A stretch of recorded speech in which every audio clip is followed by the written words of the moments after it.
You ask Tiger to solve. This deals with linear equations with one unknown. The final result is x equals -79. Let's solve it step by step. Simplify the expression.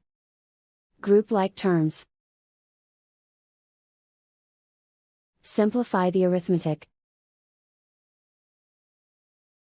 Group all constants on the right side of the equation. Subtract 158 from both sides. Simplify the arithmetic.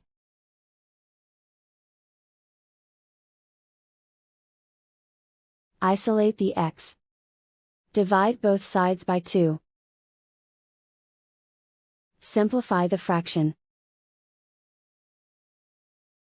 Find the greatest common factor of the numerator and denominator.